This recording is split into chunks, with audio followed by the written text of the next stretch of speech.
नमस्कार। नमस्कार। बहुत बहुत स्वागत और प्रणाम और नई उम्मीद और नई कामनाओं के साथ मैं राकेश आपका स्वागत करता हूं रविवार की सुबह दूरदर्शन के पहले खास कार्यक्रम बिहार बिहान में। और राकेश के साथ मैं हूँ स्मिता। आप सभी का बहुत बहुत स्वागत आपकी अपनी बेहद ही खास और पसंदीदा कार्यक्रम बिहार बिहान में। एक नए दिन की शुरुआत हो गई है।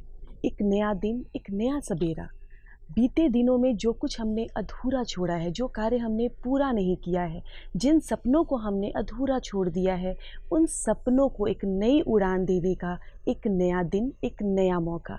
जी हाँ, जो भी कार्य आपने अधूरा छोड़ा है, उसे पूरा करने के लिए एक नए दिन की शुरुआत हो चुकी है और बहुत ज़रूरी है कि इस नए दिन की शुरुआत, इस नए सुबह की शुरुआत कुछ अच्छी बातों के साथ, अच्छे विचारों के साथ, अच्छी सोच के साथ की जाए। कहते हैं हमारे अंतर्मन में, हमारे दिमाग में कई अच्छे और बुरे विचार आते हैं। कई विचार बहुत अच्छे होते हैं, कई विचार बुरे होते हैं। जी हाँ, लेकिन फ़िक्र करने की ज़रूरत नहीं है। ऐसा कहा जाता है कि अगर सुबह के वक़्त आप जागने के बाद सबसे पहले कुछ अच्छे विचार, कोई अच्छे सुविचार के बारे में सोचते हैं, पढ़ते हैं या सुनते हैं, तो वो पूरे दिन आपके साथ होता है और आपके अंदर की नकारात्मकता को दूर करता है। क्यों राकेश? बिल्कुल। तो आइए इन्हीं सब चीज़ों को ध्यान में रखते हुए हम देखते हैं आज का विचार हम सभी के लिए क्या है।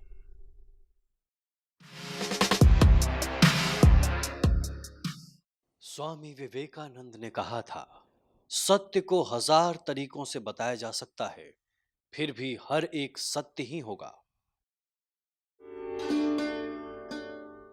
आज हमारे स्टूडियो में एक बहुत ही ख़ास मेहमान मौजूद हैं, जो कि एक समाज सेवी हैं और जो छात्रों के लिए, गरीब बच्चों के लिए, लड़कियों के लिए कई ऐसे कार्य कर रहे हैं जिनका प्रभाव उनके भविष्य पर पड़े, उनके करियर पर पड़े और वो एक बेहतर ज़िंदगी जी सके। जी हाँ, आइए स्वागत करते हैं अपने बेहद ही ख़ास मेहमान और समाज सेवी पंकज झा जी का। सर, आपका बहुत बहुत बहुत स्वागत, बहुत स्वागत है। प्रणाम प्रणाम। बिहार की धरती से आपके सभी श्रोताओं को मेरा नमन, अभिनंदन। जी सर, आपसे सबसे पहले जानना चाहेंगे, जैसा कि आपके बारे में हम सभी जानते हैं कि आप एक समाज सेवी हैं। समाज सेवी केवल एक शब्द है छोटा सा, लेकिन इसका जो कार्य क्षेत्र है वो अनंत है। इसकी जो जिम्मेदारियां हैं वो असीमित हैं। आप किसी भी सीमा तक जाकर इसका कार्य कर सकते हैं। कई ऐसी ज़रूरतें हैं, कई ऐसे बदलाव की ज़रूरतें हैं हमारे समाज में, जिसके ऊपर आप कार्य करते हैं। यहाँ तक पहुँचने के लिए समाज सेवी बनना है, समाज के लिए कुछ करना है, ये विचार आपके अंदर कब आया और आपके प्रेरणा स्रोत कौन रहे हैं? बहुत बड़ा सवाल है ये, समाज सेवी जी। है। मैं अपने आप को समाज सेवी बहुत बड़ा शब्द है। मैं ये तो नहीं कह सकता कि मैं समाज सेवी हूँ, क्योंकि मैं उस लायक अभी तक बना नहीं। बहुत कुछ करना बाकी है। लेकिन जहाँ तक आपने कहा प्रेरणा कैसे आई, क्योंकि मैं एक मधुबनी इसी बिहार से हूँ और मधुबनी जिला के सबसे जो पिछड़ा इलाका आप कह सकती हैं, मेरा गांव, मैं वहाँ से हूँ। अवारी मेरे गांव का नाम है। और जब मैं 10th तक था तो तब तक मैंने बिजली नहीं देखी थी, सड़कें नहीं देखी थी। तो किस स्थिति में हमने पढ़ाई की, कुछ भी किया, लेकिन कुछ करने का जज्बा था। और उसी सरकारी स्कूल से मैं पढ़ा हूँ। तो क्या समस्याएं एक स्टूडेंट्स को होती है, और मैं टीचर भी हूँ, 15,000 से ज़्यादा बच्चे पढ़ा चुका हूँ। तो मुझे समझ थी कि क्या समाज को चाहिए। और मेरे ख्याल से अगर एजुकेशन के क्षेत्र में, हेल्थ के क्षेत्र में, ये 2-3 चीज़ें ऐसी है जिस पर रूट लेवल से काम किया जाए तो पूरा का पूरा सिस्टम बदल सकता है, पूरा का पूरा समाज बदल सकता है। और रही बात इसकी प्रेरणा की, तो प्रेरणा तो काफ़ी पहले से थी कि कुछ करें समाज के लिए, लेकिन उसके लिए अर्थ की ज़रूरत होती है। बिल्कुल। जब आप सक्षम नहीं होते तब आप कुछ कर नहीं पाएंगे। लेकिन ऐसा भी नहीं है कि कुछ काम करने के लिए कुछ बड़ा ही करें। आप छोटे से भी शुरुआत कर सकते हैं। आप एक परिवार को ही पकड़ के बढ़ा सकते हैं, फिर धीरे धीरे लोग जोड़ते चले जाते हैं। कुछ स्टार्ट करेंगे तभी लोग जुड़ेंगे आपके साथ। आप शुरुआत ही नहीं करेंगे, आप सिर्फ सोचेंगे कि बड़ा जब होगा तब करूँगा, तो फिर नहीं संभव है। हमने 2018 से ही इसकी शुरुआत हमने की, लेकिन 2019 में इसकी प्रॉपर रजिस्ट्रेशन कराई। और मुझे लगा कि समाज जिस परिवेश से मैं आया हूँ, तो वहाँ लड़कियों और महिलाओं के लिए काम करना मेरे लिए सौभाग्य की बात थी। और मैंने जो ये केसेस फाउंडेशन का निर्माण किया, उसका मूल उद्देश्य रखा महिलाओं का सशक्तिकरण कैसे किया जाए। तो धीरे धीरे हमने बहुत सारे प्रोजेक्ट्स किए। अब मैं एजुकेशन पे काफ़ी काम कर रहा हूँ। डिफरेंट डिफरेंट ज़िला में प्रोजेक्ट्स हमारे चल रहे हैं। हम डिस्कस करेंगे आपके आगे सेगमेंट में, जब आप सवाल करेंगी तो मैं ज़रूर डिस्कस करूँगा कि हमने क्या क्या किया है। और समाज सेवा का मतलब सिर्फ खाना बांटना बिल्कुल भी नहीं। बिल्कुल। जब तक समाज पे उसका इम्पैक्ट ना पड़े, सोसाइटी में चेंज नहीं आए, उसको हम समाज सेवा नहीं बोलते। ये नहीं बोलते कि आज आपने कम्बल बांट दिया, हो गया, खत्म कहानी। उससे कुछ भी नहीं होना, उससे बदलाव नहीं होने। तो हम बात करेंगे आपसे बिल्कुल, आगे। इससे जी। बढ़कर आप वो काम कर रहे हैं। और चूँकि पंकज झा जी, सामाजिक कार्य के प्रति आपका रुझान ऐसा है कि विदेश से लेकर भारत तक की आपकी यात्रा रहती है, और अभी भी जो आप यात्रा जी कर रहे हैं वो सामाजिक कार्य को लेकर ही है। जी जी जी। मतलब कि हम चूँकि आप वतन लौटे हैं, जर्नी आपकी बहुत ही लंबी है, बड़ी है। तो आपने जैसा बताया कि 2019 में आपने शुरुआत की, जो है महिलाओं को सशक्तिकरण, इस थीम पर आपने एक संस्था को तैयार किया। 1100 महिलाओं को आपने प्रशिक्षण दिया है, जिनमें से 200 महिलाएं ऐसी हैं जो आत्मनिर्भर हो चुकी हैं। हम उनके बारे में जानना चाहेंगे, उन महिलाओं के जीवन में कितना बदलाव आया, क्या चेंजेस आए हैं सोसाइटी की नज़र से अगर देखें तो जी। पहले की अपेक्षा? सबसे पहले इस सवाल से थोड़ा सा पहले जाऊंगा मैं कि हमने जब सिलाई सेंटर का निर्माण किया था, तो हमने उन महिलाओं से बातचीत की थी कि जो ट्रेडिशनल सिलाई होती है उस पे हम काम नहीं करेंगे। हम रोजगार आधारित काम सिखाएंगे आपको, जिससे आप रोजगार कर सकें, आप पैसे कमा सकें। तो मैंने उनको कहा कि हर गली चौराहे पे आजकल कहीं भी देखें, एक छोटा छोटा प्राइवेट स्कूल्स खुले हुए हैं। जी। जहाँ पे चले जाएं, चाहे उसकी फीस 500 हो, 300, 1000 हो, उससे मतलब नहीं है। एक भी स्कूल ड्रेस बनाने का कारखाना हमारे इलाके में नहीं है हुँ। जहाँ स्कूल हुँ, ड्रेस हुँ, बनती हुँ, हो। हुँ। तो मैंने उन स्कूल वालों से पहले सर्वे किया, पहले बातचीत की। तो उन लोगों ने कहा कि मैं स्कूल का ड्रेस दिल्ली से मंगवाता हूँ। मैंने कहा दिल्ली क्यों जाते हो आप? हुँ, हुँ, हुँ। जब हम महिलाओं को यहीं ट्रेन कर देंगे तो यहीं सिलवाओ, बिल्कुल। ताकि सब कुछ हमारा अपना ही हो जाएगा। तो स्कूल ड्रेस पे ट्रेनिंग दिया मैंने, ताकि स्कूल ड्रेस कैसे सिलते हैं। तो उससे हमने ट्रेनिंग करते का 3 महीने की ट्रेनिंग थी। 3 महीने के बाद हमने टेस्ट लिया, उसमें कुछ महिलाएं बहुत अच्छा कर चुकी थी, जो नहीं कर पा रही थी मैंने कहा फिर से ट्रेनिंग दूँ। हुँ। जब तक आप, तो 6 महीने का हमने टारगेट रखा था कि 6 महीने में तो आपको ट्रेन हम कर ही देंगे किसी भी हालत में। जी। तो इस तरीके से हमने स्कूल ड्रेस सिलने का ट्रेनिंग दिया। बाद में क्या किया, जितनी भी सिलाई मशीन हमारे पास थी, ठीक है, एक इलाके का प्रोजेक्ट करीब 3 सालों प्रोजेक्ट चला और 1100 महिलाओं को हमने ट्रेन किया। जितनी खबर हमारे पास है, करीब 200 से ज़्यादा महिलाएं अब स्कूल ड्रेसेस भी सिल रही हैं, अपने घर का काम भी कर रही हैं, और आसपास में जो भी चीज़ें होती है उस पे भी अपना काम करके। और कुछ महिलाओं ने तो मुझे ये भी बताया कि 10,000 से ज़्यादा रुपये महीने का वो कमा रही हैं। अब एक्चुअल फिगर तो मेरे पास नहीं है, लेकिन कुछ की शादी हो गई तो कुछ दिल्ली चले गए, बॉम्बे चले गए। तो हमने एक कंप्लीशन सर्टिफिकेट के रूप में भी दिया था कि अगर आप बॉम्बे, दिल्ली, कहीं बड़े शहरों में चले जाते हैं तो किसी भी गारमेंट फैक्ट्री में ये दिखा करके आपको नौकरियां तो मिल ही जाएगी। आपको कम से कम 3 महीने 6 महीने की ट्रेनिंग आपने की है, तो बेसिक चीज़ों का नॉलेज तो आपको है। तो इस तरीके से हमने उस कार्य को किया। हमने आपके बारे में जाना कि आपने 21 सरकारी विद्यालयों को आपने गोद लिया है। सामाजिक कार्य के प्रति जो भी आपके द्वारा जो काम किए जा रहे हैं, हम इसके बारे में विशेष कर जानना चाहेंगे कि ये स्कूल किन किन जिलों में स्थित है, और आपके द्वारा किन योजनाओं को चलाकर उन तमाम स्कूली बच्चे को लाभान्वित किया जा रहा है।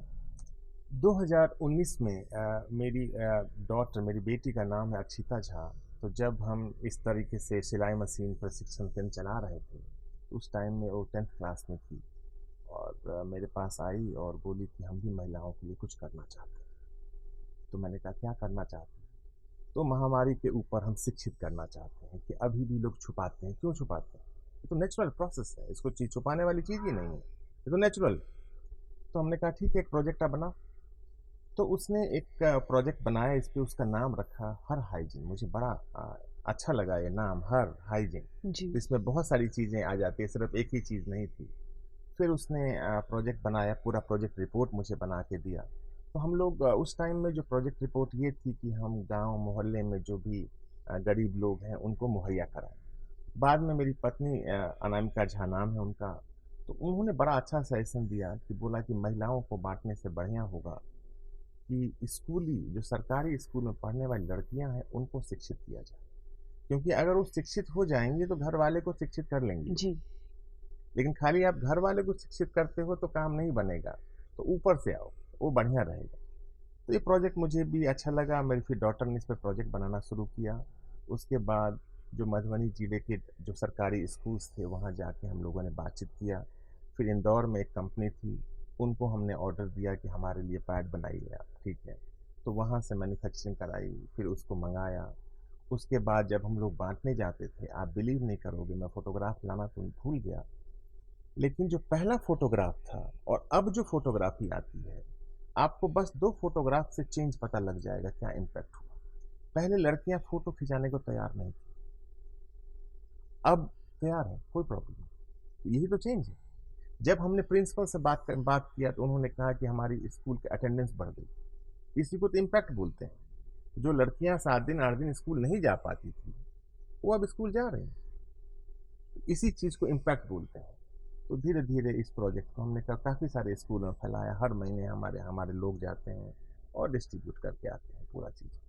तो यही वो हर हाइजीन जो प्रोजेक्ट है वो यही चल रहा है, और अभी उससे भी आगे बढ़ कर के, क्योंकि मैंने कहा कि ये सैनिटरी पैड जो है, मुझे नहीं लगता कि इकोनॉमी इको फ्रेंडली है बेसिकली।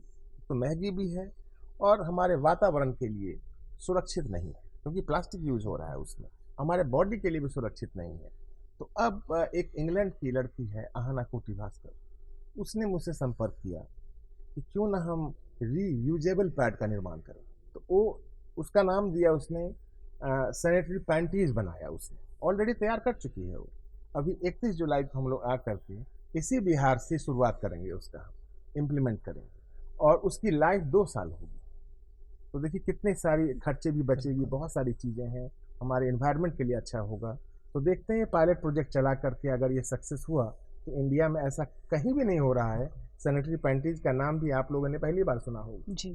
तो एक बार हम इम्प्लीमेंट करके देखते हैं बिल्कुल, कि क्या इम्प्लीमेंट होता की ज़रूरत तो है। जब आपके दिमाग में, आपके ज़हन में, मन मस्तिष्क में कोई नए विचार आते हैं, नए आइडियाज़ आते हैं, तो सबसे पहले ज़रूरी है कि उसे लागू किया है। जाए। जी बाकी उसका भविष्य क्या होगा, आगे क्या होगा, ये जी सोचना बिल्कुल सही जी नहीं जी होता जी है, उसके बाद ही समझ पाते हैं हम। आप महिलाओं के लिए काम करते हैं, आप लड़कियों के लिए कार्य करते हैं, उनके हाइजीन को लेकर कार्य कर रहे हैं। साथ ही साथ बहुत सारे छात्र छात्राओं के लिए आपका फाउंडेशन कार्य कर रहा है, जिसमें कि वो अपने नए नए आइडियाज़ के साथ नए नए प्रोजेक्ट्स बनाते हैं। उन प्रोजेक्ट्स को कैसे इम्प्लीमेंट करते हैं आप, इसके बारे में हमारे दर्शकों को बताइए। देखिए, जैसा कि आपको मैंने पहले ही कहा कि मैं अभी भी एजुकेशन फील्ड से जुड़ा हुआ हूँ, और UK, US, Australia, Canada, different different करीब 453 यूनिवर्सिटी के साथ हम टाई अप में हैं, और वहाँ हम अपने स्टूडेंट्स भेजते हैं। तो मेरा मानना क्या है कि अगर आपको डॉक्टर बनना है तो कोई सरकारी यूनिवर्सिटी या कोई भी प्राइवेट की आपको डॉक्टर क्यों बनाए, इस पे कभी नहीं सोचा गया यहाँ। मैं ये कहता हूँ कि आपको डॉक्टर हम क्यों बनाएं, क्योंकि उस पर सब्सिडीज हैं, गवर्नमेंट पैसे लगा रही है। पता चलता है कि आप डॉक्टर बन के आप बाहर निकल जाते हो, सरकार को क्या मिला, यहाँ की पब्लिक को क्या मिली। तो मैं चाहता हूँ कि पहले से ये डिफाइन हो कि हम आपको डॉक्टर क्यों बनाएं, हम आपको इंजीनियर क्यों बनाएं, आप डॉक्टर बन को समाज को क्या देने वाले हो। तो इसी तहत हम क्या करते हैं कि अपने स्टूडेंट से पूछते हैं, उसमें समाज सेवा का भावना जगाते हैं पहले से, 8th क्लास से, 9th क्लास से, 10th 11th 12th, ताकि जब समाज में कुछ करने का भावना होगा तभी तो बड़ा आदमी बन के समाज के लिए कुछ कर पाएगा। अगर भावना नहीं होगी तो ये नहीं कह सकते कि 40 साल बाद भावना हम पैदा करेंगे। हम चाहते हैं कि शुरुआत से वो चीज़ें भावना हो उसमें। तो हम अपने स्टूडेंट से डिफरेंट डिफरेंट बात करते रहते हैं कि क्या कर सकते हैं। तो इसी तरह अपने स्टूडेंट को मैं जोड़ता हूँ प्रोजेक्ट में। आइडियाज़ मेरा एक भी आइडिया नहीं है। हाँ, महिलाओं का सशक्तिकरण सिलाई सेंटर मेरा आइडिया था। उसके बाद जितनी प्रोजेक्ट ये हुई है सब हमारे स्टूडेंट का दिया हुआ रिपोर्ट है वो पूरा। तो जैसे एक स्टूडेंट है दुबई कॉलेज का, तो वहाँ दुबई में उसका नाम है दुबई कॉलेज, लेकिन स्कूल है वो। तो जब वो लड़का 11th क्लास का था, उसका नाम है मोहम्मद हुसैन। उसने एक प्रोजेक्ट दिया कि क्यों ना सरकारी स्कूल के बच्चे को, क्योंकि ज़्यादा बच्चे हैं स्कूल में तो उतनी प्रॉपर अटेंशन नहीं मिल पाती उसको, जी। तो क्यों ना हम उसको एक्स्ट्रा हेल्प करें, एक्स्ट्रा सपोर्ट दे दें। उसको हम लोग स्टेम बोलते हैं। स्टेम का मतलब होता है science, technology, engineering, mathematics. Stem हो गया, वो एक वर्ड है हमारा, ये इंटरनेशनली रिनाउंड वर्ड है जिसको स्टेम बोलते हैं। और अब बन गया है स्टीम, अब ए भी जुड़ गया, आर्ट्स भी आ गया उसमें, तो वो स्टीम बन गया। हम स्टेम पे काम, उसने प्रोजेक्ट पूरा बना के दिया कि सुबह 6 से लेकर 9 बजे तक हम 2 बैचेज में बच्चे पढ़ाएं, 1.5-1.5 घंटे, और शाम के 2 बैचेज 1.5-1.5 घंटे पढ़ाएं, और हफ्ते में एक बैच को 3 दिन बुलाएं, तो रोटेशन में चलता रहेगा वो, और मैथ्स और साइंस पे फोकस करेंगे। तो हमने टीचर हायर किए, उसने पूरा रिपोर्ट बनाया, प्रोजेक्ट बनाया, फिर टीचर्स को हमने ट्रेन किया और डिफरेंट डिफरेंट इलाके में हमने उसको इस्टेब्लिश किया, और करीब 790 से लेकर के 850 बच्चे तक, मतलब 800 बच्चे तो मैं कह ही सकता हूँ कि रेगुलर क्लासेस करते हैं, और बहुत बड़ा बेनिफिट उन बच्चों को भी हुआ है इससे। और उन बच्चों के लिए अगला स्टेप क्या किया, अभी मार्च में हम लोगों ने व्हाइट बोर्ड स्कूल्स का लेबोरेटरी तैयार किया, क्योंकि मैं ऐसा तो नहीं कह सकता हूँ कि यहाँ के स्कूल के अंदर क्या है नहीं है, लेकिन जब तक मैं पढ़ता था मैंने कभी भी माइक्रोस्कोप नहीं देखा था। जो भी पिक्चरें थी वो किताबों में देखा करता था, आपने भी नहीं देखा जी। होगा, मैंने तो नहीं देखा, मैं आपको बता सकता हूँ। तो मुझे लग रहा है कि अभी भी स्कूल्स के पास वो फैसिलिटीज अभी भी नहीं है। तो हमने क्या किया कि एक लेबोरेटरी, उसी लड़के ने फिर डिफरेंट डिफरेंट लोगों से हमने फंड इकट्ठा किए, फिर जाके कलकत्ता से हमने एक प्रॉपर टीम को मंगाया, क्योंकि लैब ऐसे नहीं तैयार होती, उसमें गैस पाइपलाइन होती है, वाटर पाइपलाइन होती है, उसका जो मटेरियल होता है वो स्पेशल मटेरियल होता है, अगर केमिकल गिर जाएगी तो क्या होगा। तो बहुत सारी सेफ्टी फीचर भी उसमें है। फिर हमने वहाँ रोबोटिक्स लगाया, 22 माइक्रोस्कोप है उसमें, डिफरेंट तमाम करीब 285 आइटमें हैं उस लेबोरेटरी में। इन बच्चों को हम लेबोरेटरी भी ले जाते हैं दिखाने के लिए, देखो, ताकि उत्सुकता जगे, आगे कुछ करे उसमें। उसके बाद जो बच्चे हमारे सेंटर नहीं भी आते हैं व्हाइट बोर्ड स्कूल्स में, उनके लिए भी खुला हुआ कि वो भी आकर के वहाँ प्रैक्टिकल कर सकते हैं। लेकिन एक चीज़ है कि सिर्फ सरकारी स्कूल में पढ़ने वाले बच्चे आ सकते हैं, क्योंकि मैंने गरीब का एक पैमाना तय करना पड़ेगा आपको कि गरीब है कौन, क्योंकि फायदा तो हम उनको पहुंचाए ना जो जी। समाज के निचले हिस्से पे हैं, बिल्कुल। उनको उठाना है मुझे।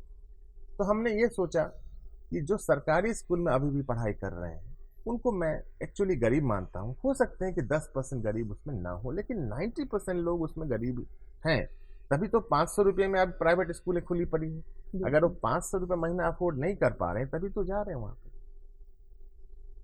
तो उनके लिए खुला हुआ, मैं काम सिर्फ सरकारी स्कूल के बच्चों के लिए करता जी, ये हूँ। बहुत यही बड़ी चीज़, योजना आपके हाँ, द्वारा यही चलाई जा यही रही है। यही हमारा।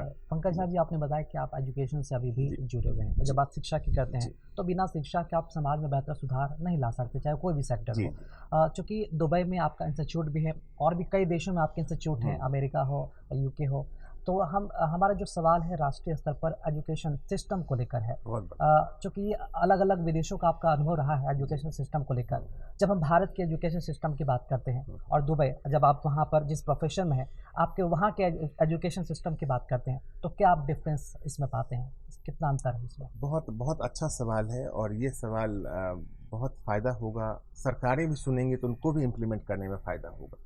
मेरा मानना है, अब मैं इंडिया और अमेरिकन एजुकेशन को पहले कंपेयर करता हूँ कि क्या हो रही है। बच्चों को फ्लेक्सिबिलिटी होनी चाहिए, क्योंकि बच्चे तो बच्चे हैं, 18 साल के बच्चे भी इतने मेच्योर नहीं होते कि अपनी ज़िंदगी का कोई डिसीजन प्रॉपर ले सके। हो सकता है 17 साल की उम्र में उसका मन हुआ इंजीनियर बनने का, ठीक है, इंजीनियरिंग तैयारी करना शुरू किया, जब इंजीनियरिंग में एडमिशन भी मिल गया, जब इंजीनियरिंग करने गया मज़ा नहीं आ रहा, क्योंकि सपना था इंजीनियर बनने का, लेकिन जब कोर्स में गया पढ़ने के लिए तो वो मज़ा नहीं दे रहा है, उसको इंटरेस्ट नहीं आ रहा। अब इंडिया में क्या, वो फंस गया, उसको करना ही पड़ेगा, या तो पूरा का पूरा इंजीनियरिंग छोड़ दें, अपने पैसे डुबा लें, दूसरा कोर्स में चले जाएं फिर से शुरुआत करके, वरना आप उसी को पढ़ते रहें, चाहे आप इंटरेस्ट आई नहीं है। अमेरिका में ऐसा, अमेरिका क्या कहता है कि आप आओ मेरे पास, साल भर देखो सब पढ़ के थोड़ा थोड़ा, और अब डिसाइड करो कि क्या करना है। तो कुछ लोग पहले से डिसाइडेड होते हैं तो वही कंटिन्यू कर लेते हैं, और उस साल भर में क्या हो, नेटवर्किंग बन जाती है, बहुत सारी बातचीत होती है लोगों से, इंडस्ट्री वाले आते हैं, कैरियर काउंसलर आते हैं वहाँ पे, उनसे बात होती है कि क्या पढ़ाई करें कि आगे बेहतर होगा या क्या मेरा इंटरेस्ट एरिया है, तो एक साल में क्लियर हो जाती है। उसके बाद वो अपना स्ट्रीम चेंज कर सकता है, उसका साल बर्बाद नहीं हो रहा। और सबसे पहला साल तो ऐसा होना चाहिए कि पहले तो उसको अपनी कंट्री के हिस्ट्री के बारे में पढ़ाना चाहिए कि हमारी कंट्री क्या है, हमारी इकोनॉमिक पॉलिसी के बारे में पढ़ाना चाहिए, क्योंकि अगर कोई इंजीनियर बनेगा, हमारा इतिहास नहीं पता उसको, हमारा इकोनॉमिक कंडीशन नहीं पता, हमारा लॉ नहीं पता, तो बेहतर इंजीनियर नहीं बन सकता। क्योंकि एक इंजीनियर को या किसी भी पोस्ट पर कोई जा रहा है तो मेरे हिसाब से सब पता होना चाहिए उसको। ठीक है, आप विद्वान नहीं बने, लेकिन थोड़ा मोड़ा सब चीज़ का नॉलेज होना चाहिए। अमेरिका यही करता है। आप जब जाएंगे तो हिस्ट्री पूरे 4 साल पढ़ाएगा, कहता पढ़ो मेरा हिस्ट्री पढ़िए। इंग्लिश एक ऐसा सब्जेक्ट है कि 4 साल नहीं छोड़वाएगा, आपको एक एक मॉड्यूल है, ताकि कितना बढ़िया आप राइटिंग कर सकते हैं, क्योंकि लिखना भी तो है, डॉक्यूमेंटेशन की बहुत ज़रूरत है। उसके बाद कहता है कि जो इकोनॉमिक पॉलिसी उनकी है वो एक सब पेपर जरूर 4 साल एक एक मॉड्यूल डाल देगा। यानी जो बेसिक चीज़ें हैं, एक जो स्टूडेंट को सब पता होना चाहिए, वो हर मॉड्यूल में डाला हुआ है। उसके बाद हाँ ठीक है, जिस ट्रेड की पढ़ाई कर रहे हैं वो बहुत ज़्यादा है, लेकिन थोड़ा थोड़ा सब कुछ पढ़ाता है। तो मुझे ये काफ़ी अच्छा लगता है। मुझे लगता है कि भारत सरकार को भी ऐसा कुछ करना चाहिए। ये तो जब हम देश विदेश की बातें कर रहे हैं, वहाँ की शिक्षा पद्धति के बारे में बात कर रहे हैं कि हाँ, ये कुछ भी, ये सारे बदलाव भी हमारे देश में, हमारे राज्य में होना ज़रूरी है या हो सकता है। तो आप जब अपने प्रोजेक्ट व्हाइट बोर्ड स्कूल्स की बात करें, तो वहाँ इस तरह के बदलाव आपने लाए हैं बच्चों के लिए, या उन्हें वो आज़ादी है कि वो अपने करियर का चुनाव अपने खुद के अनुसार कर सकते हैं, या एक करियर को छोड़कर दूसरे डिपार्टमेंट की ओर भी वो जा सकते हैं, ये सारे प्रावधान हैं? देखिए, जहाँ तक व्हाइट बोर्ड स्कूल्स का बात है, तो ये एक आपको बता दूं कि प्रॉपर स्कूल नहीं है, ये एक ट्यूटरिंग सेंटर है जहाँ हम बच्चों को मदद करते हैं, एक्स्ट्रा सपोर्ट दे रहे हैं। लेकिन ये चीज़ें हम नहीं डिसाइड कर सकते, वो सरकार का काम है, क्योंकि यहाँ तो डिग्री सरकार देगी। जी। क्योंकि वो बच्चे फिर यहीं के स्कूलों में जाएंगे, यहीं के कॉलेजों में जाएंगे, तो वहाँ हमारा बस तो नहीं चलता।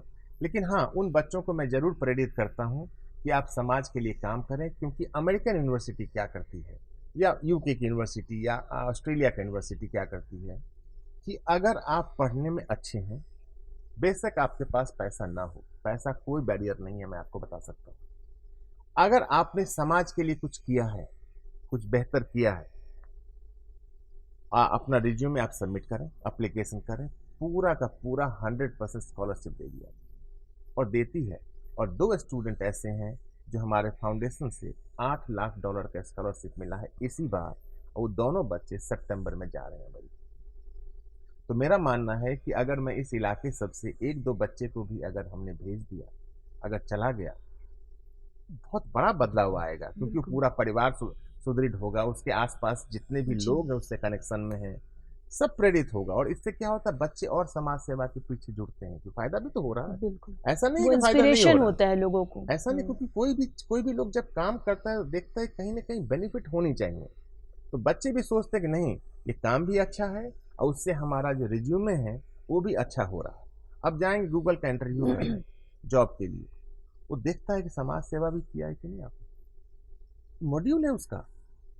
तो आजकल मैं देखता हूँ कि लोग यूट्यूब पर सर्च करते हैं कि गूगल अपने इंटरव्यू में क्या क्या चीज़ें देखती है, तो वो जुड़ते हैं, हमारे पास आते हैं फ़ोन, क्या मैं आपके फाउंडेशन जुड़ सकता हूँ? मैंने कहा क्या अभी याद आई आपको? बोला हाँ, ये रिक्वायरमेंट मैंने देखा था। मैंने कहा अब याद आई, तो रिक्वायरमेंट के हिसाब से अब आने लगे। क्योंकि आप बहुत सारे लोगों को रोजगार से भी जोड़ रहे हैं, तो हमारा सवाल रोजगार और नौकरी को लेकर ही है कि जिस राज्य में हम रहते हैं, जिस देश में हम रहते हैं, भारत में रहते हैं, वहाँ पर अनएम्प्लॉयमेंट, बेरोजगारी बहुत ही बड़ा मुद्दा है। ऐसा नहीं कि नौकरियां नहीं मिल रही है, सरकारी नौकरी मिल रही है राज्य में या फिर देश में, लेकिन उसका भी दायरा सीमित है। सभी को सरकारी नौकरी मिले ये संभव भी नहीं है। अब विदेशों में आपका भ्रमण रहता है, वहाँ पर आपके प्रोफेशन भी हैं, अलग अलग तरह के देशों की आपकी जो अनुभव है वो आपके पास रहते हैं। हम आपसे ये जानना चाहेंगे कि सरकारी नौकरी और रोजगार को लेकर आपकी क्या राय है, क्या सोच है, और मतलब कि यहाँ के यूथ पढ़ लिख कर वो क्या नहीं कर पाते हैं, जो बाहर में जो लोग होते हैं पढ़ लिख कर एजुकेशन अच्छी हासिल करके खुद का स्टार्टअप कर लेते हैं। यहाँ पर ज़रूर बताएं। देखिए, जहाँ तक यहाँ का स्टूडेंट्स का सवाल है, अपनी ज़िंदगी का आधा समय वो सिर्फ तैयारी में लगा देते हैं। जी। जहाँ तक मेरा मान, जब मैं देख पा रहा हूँ 30-30 साल तक लोग तैयारी कर रहे हैं, कोई ज़रूरत नहीं। सरकारी नौकरी की कोई ज़रूरत नहीं। बहुत सारी चीज़ें हैं जो हम खुद कर सकते हैं। आप विदेश में जाएंगे तो देखेंगे क्या वहाँ पे बच्चे पढ़ाई कर रहे हैं और पढ़ाई के साथ साथ कुछ ना कुछ स्टार्टअप कर लिया, छोटा ही शुरू कर लिया, धीरे धीरे पढ़ाई खत्म हुआ, टीम को जोड़ता गया, बड़ा बन गया और देखते हैं $1-1 बिलियन की कंपनी बना लेते हैं 3-3, 4-4, 5-5 सालों में और हजारों हजार लोग नौकरी कर रहे हैं उसमें। तो मुझे नहीं लगता है कि हम सरकारी नौकरियों के पीछे भागें। बहुत सारी चीज़ें हैं जो हम कर सकते हैं। एजुकेशन के फील्ड में इतना पोटेंशियल है कि अगर आप सच में, आप में नॉलेज है, आप में ज्ञान है, आज तो पूरा ऑनलाइन ज़माना हो गया, आप कहीं से भी जुड़ सकते हैं।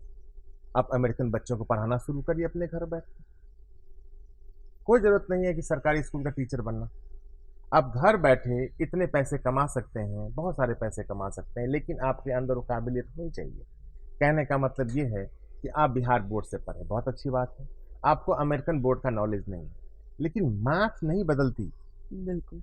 जो मैथ यहाँ पर है वही मैथ वहाँ भी है। हाँ, तरीके चेंज हो गई है। तो आप अपने आप को उन तरीकों को सीखने में ट्रेनिंग में लगाएं कि हम अमेरिकन करिकुलम का सिलेबस कैसा था या कैसा है, वहाँ पर कैसे पढ़ाई जाती है। बहुत सारी वीडियोज यूट्यूब के माध्यम से अवेलेबल है, आप उनसे ट्रेनिंग लें और वहाँ के बच्चों में ऐड डालें। आप सोशल मीडिया पर आपको बच्चे मिलेंगे और मिलते हैं। ऐसे बहुत सारे टीचर्स हैं जिनको हमने काम दिलाया, बहुत सारे, 100 से भी ज़्यादा लोग हैं।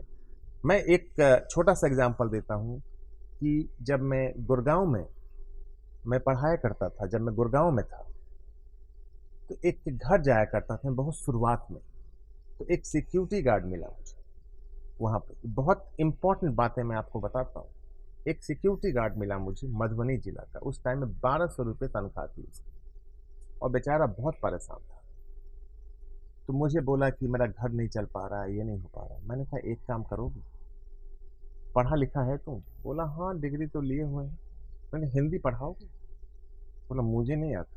मैंने कहा हिंदी तो पढ़ाई लोगे हिंदी तो पढ़ाई लोगे।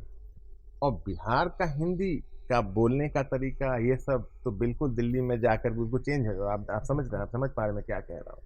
तो मैंने उसको सारा गाइड बुक सब ला के दिया। मैंने कहा नौकरी छोड़, आप रात भर बैठ कर रटो। तुम इसको रटना शुरू किया। तो उसके बाद मैंने उसको क्लास दिलाई। सच में नहीं आता तो छूट गया वो भी। दूसरा दिलाया, वो भी छूट गया। तो तीसरा मैंने कहा एक काम करो, ऐसे नहीं होगा, आप अपने नाम के आगे डॉक्टर लगा लो 2-4 दिन। बोले ऐसे कैसे लगा? मैं लगा लो, देखो ना कैसे होता है। साइकोलॉजी होती है। चौथा क्लास दिया, छूटने वाला तो वो भी था, लेकिन पेरेंट्स ने बोला कि अब पीएचडी टीचर है, अब नहीं इससे पढ़ोगे तो क्या ला के दूँ अब तुमको, इसी से पढ़ना पड़ेगा। और चौथा ट्यूशन टिक गया उसका।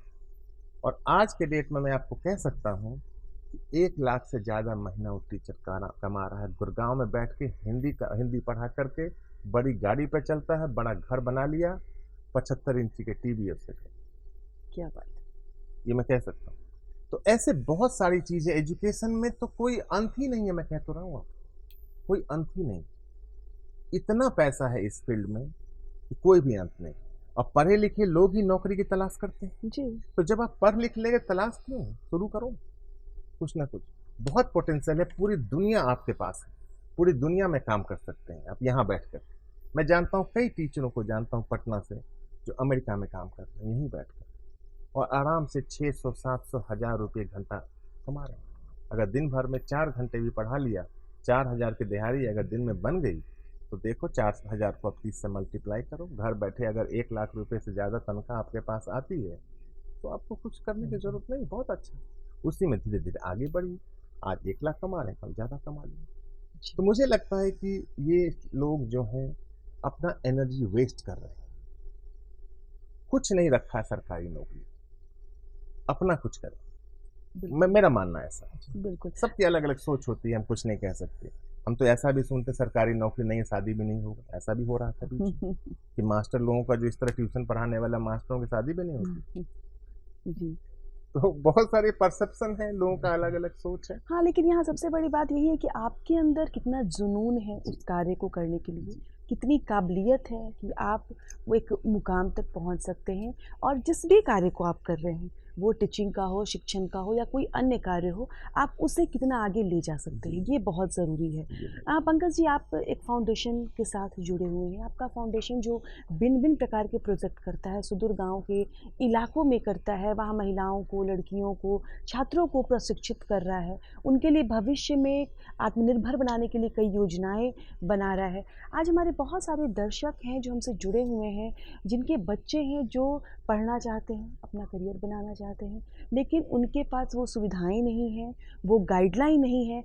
उन बच्चों को अगर वो आप तक पहुँचना चाहते हैं, वो आपसे जुड़ना चाहते हैं, उन्हें अपने लाइफ में आगे बढ़ना है, लेकिन उन्हें कहीं न कहीं या तो अर्थ की कमी है या सही गाइडलाइन नहीं मिल पा रहा है, तो वो कैसे आपसे जुड़ सकते हैं और किस प्रकार आगे बढ़ सकते हैं? देखिए, बहुत बड़ा सवाल है और यही मैं चाहता भी हूँ करना। मैं सारे जितने भी मेधावी छात्र हैं और अगर पैसों की कमी है, तो मैं ज़रूर चाहता हूँ कि मेधावी लोग एक दिन में नहीं बनता है। अगर कोई सच में मेधावी है तो 7th क्लास में मेधावी रहा होगा वो, 8th में रहा होगा, तभी वो धीरे-धीरे आगे बढ़ रहा है। तो 8th 9th क्लास के बच्चे ज़रूर हमसे संपर्क करें। हमारा फाउंडेशन का वेबसाइट है, उस पे जा सकता है, गूगल के माध्यम से सर्च कर सकता है फाउंडेशन को, जा सकता है, वहाँ मेल आईडी हमें मेल करें और मैं चाहता हूँ कि ऐसे बच्चे हमसे जुड़ें और हम उनके साथ बताएँगे कि कैसे अमेरिकन यूनिवर्सिटी से उनके लिए स्कॉलरशिप की व्यवस्था की जाए। क्योंकि वो रास्ता मुझे पता है, वो रास्ता उनको नहीं पता जी। और मेधावी वो हैं ही। बस समाज सेवा से उनको जोड़ते हुए, उनके प्रोजेक्ट को, उनके सीवी को स्ट्रॉन्ग करेंगे। उसके बाद हमारी तरफ से एप्लीकेशन जाएँगी, हम अप्लाई करेंगे उनके बिहाफ़ पे और जो रिक्वायरमेंट है वहाँ एप्लीकेशन के लिए वो हम फुलफ़िल करेंगे। और मैं ज़रूर कहता हूँ कि अगर सच में कोई बच्चा मेधावी है, उसको वहाँ से स्कॉलरशिप ज़रूर मिलेगी जी, बिल्कुल, क्या और बात है। मिलता ही है। बात करने के लिए बहुत ज़्यादा अभी वक़्त नहीं है, हालाँकि बातें बहुत सारी रह भी गई हैं। आप इस कार्यक्रम में आए, अपना अनुभव साझा किया और एक नई दिशा दिखाया आपने हमारे समाज को लेकर, हमारे देश को लेकर। बहुत-बहुत शुक्रिया सर हमारा। बहुत बहुत थैंक धन्यवाद सर, ये आपने अपना वक्त दिया और इन सारी विषयों पर नहीं, मेरे चर्चा लिए की। बहुत गौरव की बात है कि मैं यहाँ आया और अपनी बात रख पाया आपके दर्शकों के बीच। जी थैंक यू। बिल्कुल, आपको हमारे दर्शकों से हम जानना चाहेंगे कि आपको हमारा कार्यक्रम कैसा लगता है। आपके विचार, आपके सुझाव हमारे लिए बेहद ख़ास और बेहद महत्वपूर्ण हैं, तो ज़रूर अपने सुझाव के लिए हमें पत्र लिखें और इसके लिए नोट कीजिए हमारा पता। हमारा पता है कार्यक्रम बिहार बिहान, निदेशक दूरदर्शन केंद्र फ्रेज़र रोड, पटना। आप हमें ईमेल भी कर सकते हैं। हमारा ईमेल एड्रेस है director@ddkpatna@gmail.com।